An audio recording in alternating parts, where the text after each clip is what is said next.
السلام عليكم ورحمة الله وبركاته. ازيكم يا شباب، عاملين ايه؟ معاكم مستر محمد حسن، والنهارده جايين نحل مع بعض أسئلة الدرس الثالث البيانات الشخصية. الدرس ده من أهم الدروس لأنه بيكلمنا عن ازاي نحافظ على خصوصياتنا ومعلوماتنا الشخصية في العالم الرقمي. الأسئلة دي هتساعدنا نثبت المعلومة ونفهمها أكتر. وطبعا لو لسه ما شفتوش شرح الدرس هتلاقوا الرابط موجود في الوصف تحت وكمان في بطاقة المعلومات اللي فوق. يلا بينا نبدأ ونشوف مين مركز معانا النهارده. كالعادة المجموعة الأولى من الأسئلة بتكون أسئلة محلولة. السؤال الأول بيقول اختر جميع العناصر التالية من أ إلى ج التي يمكن اعتبارها معلومات شخصية كما هو محدد في قانون حماية البيانات الشخصية. أعطيني اختيارات: عنوان البريد الإلكتروني، بيانات بصمات الأصابع، إحصاءات عن عدد السكان، رقم جواز السفر، والهوية الشخصية. طبعا ألف، عنوان البريد الإلكتروني من البيانات الشخصية، وكذلك بيانات بصمات الأصابع والهوية الصحية ورقم جواز السفر، وده اللي احنا شرحناه بالتفصيل في الدرس اللي فات. يبقى اللي مش عندنا أو ما يعتبرش بيانات شخصية هو إحصاءات عدد السكان. 2. هنكتب علامة صح إذا كان البيان مناسب وعلامة خطأ إذا كان غير مناسب. ألف، إذا كان جميع من في الصورة فردا من عائلتك فيمكنك تحميل صورة المجموعة على وسائل التواصل الاجتماعي دون إذن. طبعا ده كلام خطأ، لازم آخد إذن من كل الأفراد أو الأشخاص الموجودين في الصورة قبل ما أعمل لها نشر على السوشيال ميديا. نشر معلومات زي الحالة الصحية والاقتصادية لشخص آخر بدون إذنه على وسائل التواصل الاجتماعي لا يمثل انتهاكا لقانون حماية البيانات الشخصية. طبعا ده كلام خطأ لأنه بيمثل انتهاكا للقانون بشكل واضح. على الرغم من أن رقم رخصة القيادة أو الرقم الوطني يتكون من مجرد سلسلة من الأرقام، إلا أنه يمكن اعتباره معلومات شخصية لأنه يسمح بتحديد هوية الفرد عند دمجه مع معلومات أخرى. الكلام ده طبعا كلام صح. لا بأس بطباعة صورة لمشهورك المفضل على قميص بنفسك وبيع القميص عبر الإنترنت. الكلام ده خطأ. المجموعة التانية من الأسئلة ودي أسئلة غير محلولة. السؤال الأول بيقول: ما هو المصطلح الذي يطلق على البيانات المتعلقة بشخص طبيعي محدد أو يمكن تحديده بشكل مباشر أو غير مباشر؟ الإجابة زي ما شرحنا في الدرس هتكون البيانات الشخصية. 2. من السؤال السابق: ألف، ما هو المصطلح الذي يطلق على الإشارة الجماعية إلى الاسم والعنوان وتاريخ الميلاد والنوع؟ زي ما قلنا البيانات الشخصية بتنقسم لمجموعة من البيانات زي البيانات الشخصية الحساسة، أرقام الهوية الشخصية، وكمان البيانات الأساسية. الاسم والعنوان وتاريخ الميلاد والنوع اتفقنا إن هي بيانات أساسية. 3. من السؤال السابق: ما هو المصطلح الذي يطلق على المعلومات الرقمية في 3. من السؤال السابق: ما هو المصطلح الذي يطلق على المعلومات الرقمية الموجودة في وثائق مثل جوازات السفر ورخص القيادة وبطاقات الرقم القومي؟ بالضبط هي أرقام الهوية الشخصية. 4. ما هو المصطلح الذي يشير إلى القانون الذي ينص على جمع ومعالجة وتخزين ونقل البيانات الشخصية؟ ده قانون حماية البيانات الشخصية. يبقى الإجابة هتكون قانون حماية البيانات الشخصية. 5. بما أن صور المشاهير لها قيمة اقتصادية، يمتلك المشاهير حقوقا معترف بها لحماية الفوائد الاقتصادية الناتجة عن شهرتهم. ما هو المصطلح الذي يطلق على هذه الحقوق؟ برافو عليكم، هو حق الدعاية أو حقوق الدعاية. السؤال رقم 6 بيقول: ما هو المصطلح الذي يطلق على التراخيص الممنوحة للشركات أو المنظمات التي تطبق إجراءات حماية مناسبة للمعلومات الشخصية؟ الإجابة هتكون ترخيص مركز حماية البيانات الشخصية. السؤال رقم 7: في الجمل التالية أكمل المصطلحات المناسبة. عندنا 2 بس من المصطلحات، 1 و2.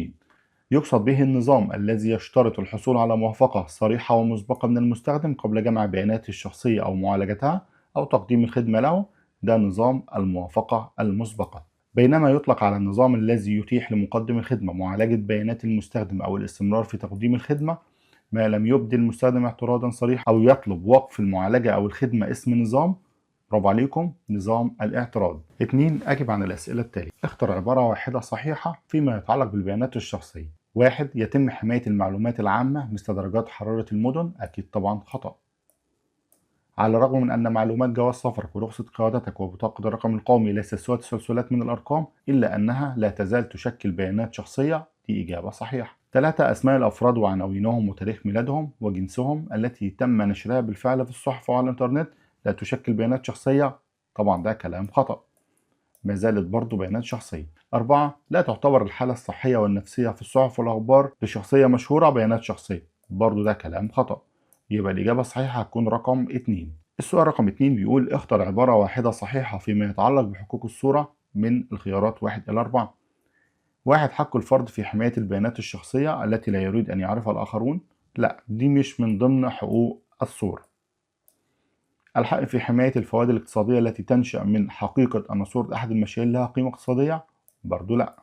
3. حق الفرد في منع الآخرين من تصوير أو استخدام وجهه أو مظهره دون إذن، بالظبط دي هي من حقوق الصورة.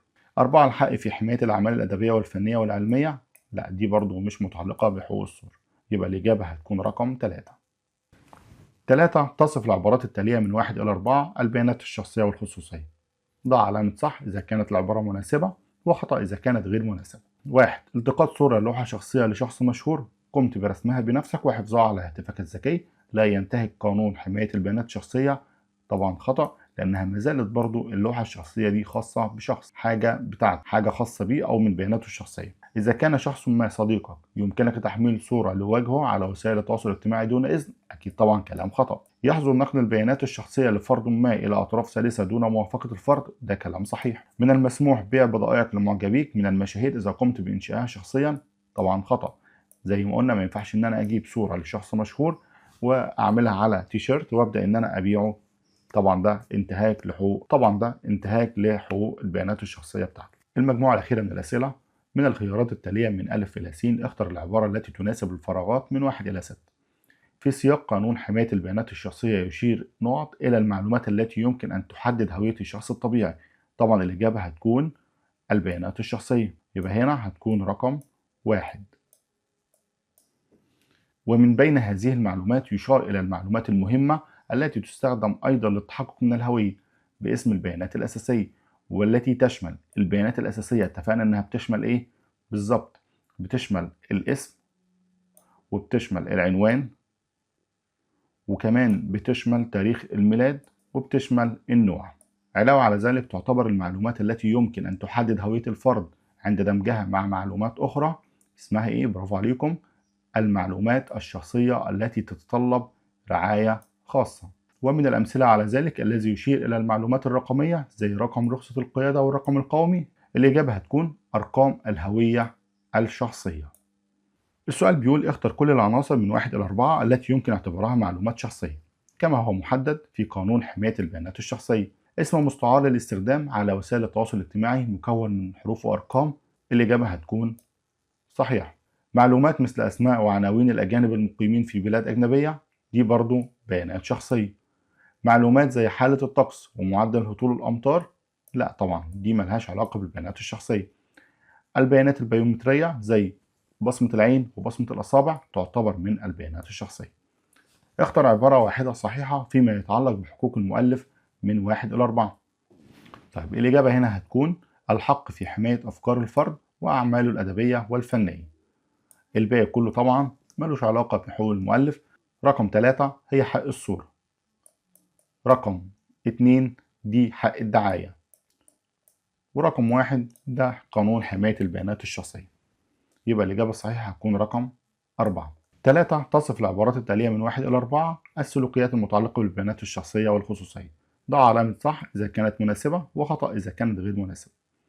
1. تلقيت بريدا إلكترونيا يطلب التحقق من معلوماتي الشخصية من عنوان بريد إلكتروني غير معروف، لذلك قمت بالرد على جهة الاتصال المحددة في البريد الإلكتروني. طبعا إجابة خطأ لأن البريد الإلكتروني غير معروف فبالتالي مش صح إن أنا أرد عليه. 2. شاركت على نطاق واسع على وسائل التواصل الاجتماعي المعلومات الصحية لشخص قريب منك دون إذنه، أكيد طبعا ده تصرف خطأ. قمت بتصوير الحياة الخاصة بأحد الأشخاص العامة ونشرها على مواقع التواصل الاجتماعي، ده تصرف خاطئ.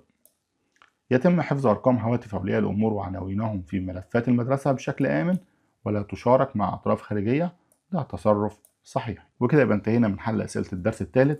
يا رب يكون الدرس سهل والناس استفادت. شكرا لكم واستنوني في درس جديد.